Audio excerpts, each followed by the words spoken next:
केंद्र में एनडीए की सरकार है। प्रधानमंत्री नरेंद्र मोदी के लिए इस वक्त टीडीपी और जेडीयू का समर्थन सबसे ज्यादा जरूरी है। ऐसे में दिल्ली में बैठकों का दौर जारी है। बीते दिन आंध्र प्रदेश के सीएम एन चंद्रबाबू नायडू ने प्रधानमंत्री नरेंद्र मोदी से मुलाकात की, जिसके बाद एनडीए ने बड़ा ऐलान किया है। तो क्या है वो ऐलान, देखिए इस रिपोर्ट में। आंध्र प्रदेश में एनडीए सरकार मुस्लिमों को आरक्षण देगी। ये ऐलान आंध्र प्रदेश के मुख्यमंत्री एन चंद्रबाबू नायडू ने किया है। चंद्रबाबू नायडू ने कहा, उनका दल पहले ही कह चुका है कि मुसलमानों को दिया गया आरक्षण सामाजिक न्याय के लिए है, न कि तुष्टीकरण के लिए। राज्य में मुसलमानों का आरक्षण जारी रहेगा। बीजेपी के साथ टीडीपी के संबंधों पर नायडू ने कहा, हमने केंद्र से कोई मंत्री पद नहीं मांगा, यहाँ तक कि वाजपेयी के समय में भी नहीं। जो भी पेशकश की गई हमने स्वीकार कर लिया।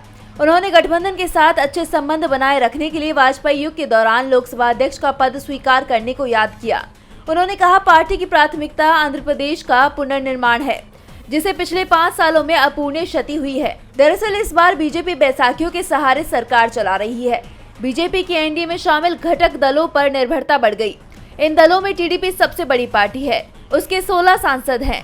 टीडीपी अपनी मांगों को लेकर बीजेपी पर दबाव बनाती हुई दिखाई दे रही है। ऐसे में पीएम मोदी से मिलने के लिए खुद राज्य के सीएम एन चंद्रबाबू नायडू दिल्ली पहुंचे। पीएम मोदी से उनकी लंबी बातचीत हुई और दावा किया जा रहा है कि नायडू ने राज्य की जरूरतों की लंबी चौड़ी सूची पीएम मोदी को सौंप दी। मुलाकात के बाद नायडू ने राज्य में मुसलमानों का आरक्षण जारी रहने का ऐलान किया।